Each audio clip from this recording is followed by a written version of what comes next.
The Texas sun beat down on the quiet streets of Cedar Hollow, a tidy suburban enclave just outside Austin. For John Harper, a retired Marine with 2 tours in Iraq under his belt, this was homey, a place of hard-earned peace after years of chaos. At 52, he valued the stillness of his mornings, the hum of a ceiling fan, and the routine of a life no longer dictated by orders. But on a blistering afternoon in June 2025, that peace shattered with a knock. Not a polite tap, but a heavy, deliberate thud that echoed through his house like a warning shot. John was mid-sentence on a Zoom call, consulting for a logistics firm, when the sound stopped him cold. He muted his mic, instincts prickling. The knocks came again, hard, uneven, like someone testing the door's strength. He rose, his boots clicking on the hardwood, and checked the security monitor by the front door. 3 men stood on his porch.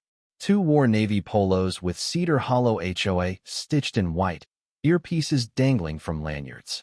The third, in a tactical shirt and khakis, had a badge clipped to his belt and a stun gun strapped to his leg. No delivery guys here. These men meant business. John's gut tightened.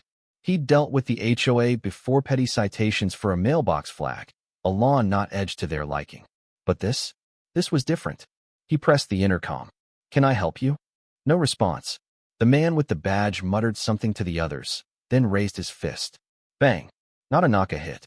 John's voice hardened. "If this is about a violation, leave it on the door. You're not coming in." Silence.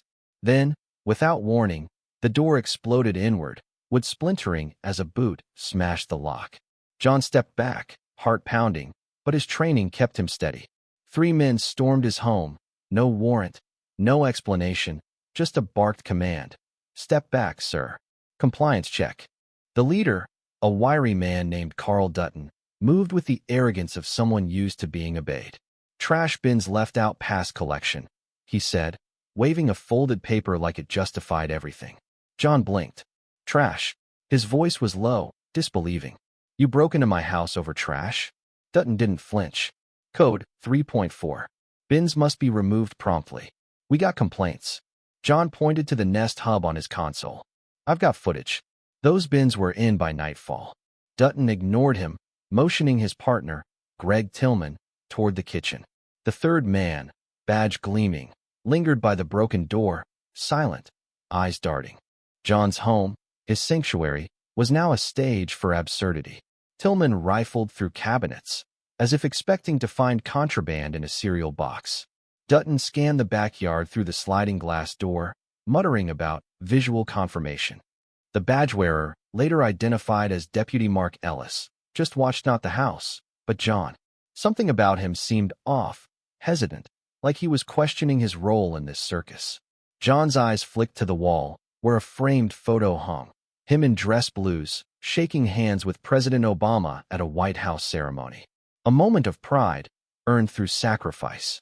He caught Ellis staring at it, frozen, his hand twitching near his belt. "You shouldn't be here," Ellis muttered, barely audible. Dutton waved him off. "Stick to the task." But the air had shifted. John saw it in Ellis's face, the dawning realization that this wasn't a routine inspection. This was wrong. John's voice cut through the tension. "You just forced your way into a veteran's home over a trash bin. No warrant. No cause." The words landed like a gavel. Dutton kept moving, but Ellis took a step back, his gaze locked on the photo. The room felt smaller, heavier, as if the walls themselves were bearing witness. John didn't shout. He didn't need to. He strode to the side table, grabbed his phone, and opened the Nest app. The red record button pulsed. "Smile for the lawsuit," he said, his voice calm but sharp as a blade.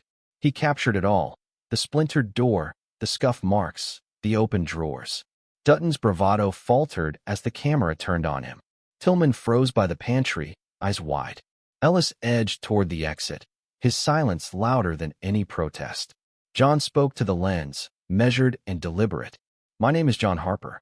At 2:20 p.m., my home was forcibly entered by Cedar Hollow HOA without consent or legal authority. This is being recorded and backed up to the cloud." Dutton tried to regain control.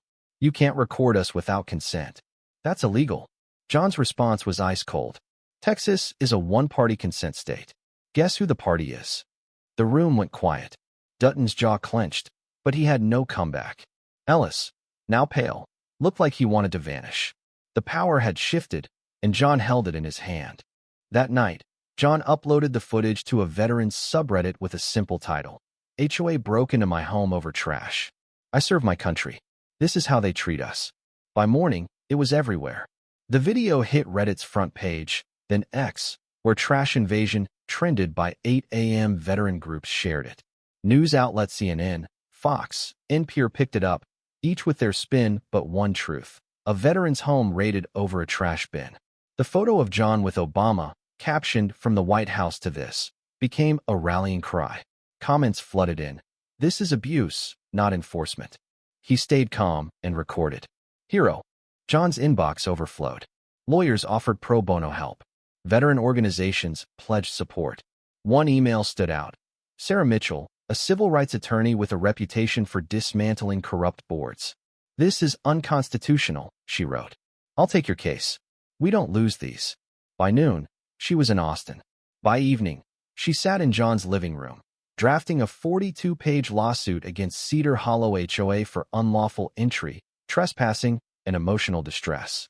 The fallout was swift. Dutton was suspended, his employer issuing a vague apology while distancing themselves. Leaks revealed his history of overzealous enforcement. Ellen Ramsey, the HOA president who'd once warned John, people who ask questions lose their peace, vanished. Her house went dark, a moving truck spotted days later. Deputy Ellis faced a sheriff's inquiry for moonlighting as HOA muscle, his badge now a liability. The department was livid, their reputation tarnished by his actions. The lawsuit made waves before it hit court. Public pressure forced the HOA board into an emergency meeting. In a 4-1 vote, they dissolved their enforcement wing. No more private patrols, no more compliance officers. Notices appeared on every mailbox. Enforcement suspended pending review. Ramsey's resignation followed, a curt letter citing health reasons, offering no apology. The HOA's grip on Cedar Hollow was broken. 2 weeks later, State Senator Laura Bennett stood at a press conference, John at her side. She held up a draft bill, the Harper Act. It mandated judicial approval for HOA property entries, required public safety oversight, and enforced licensing for enforcement officers. If this can happen to a veteran, she said, it can happen to anyone. The bill sparked a movement, with states like Florida and Arizona drafting similar laws. John's name echoed in legal forums, a symbol of resistance. Months later, Cedar Hollow felt different.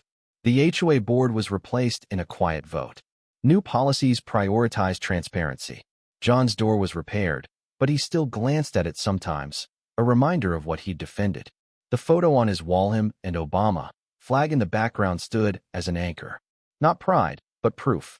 He'd faced power before, in war and now at home, and never backed down. John sat on his porch one evening, coffee in hand, his dog Scout dozing nearby. Kids biked past, neighbors waved. The sunset bathed the street in gold. Peace wasn't the absence of conflict. He realized it was knowing they couldn't touch him anymore. He'd recorded the truth, and it had changed everything. What do you think? Share your thoughts in the comments below. Have you faced overreach or injustice in your community? Where do you stand on the balance between authority and personal freedom? Let's hear your voice. This story isn't just John's, it's ours.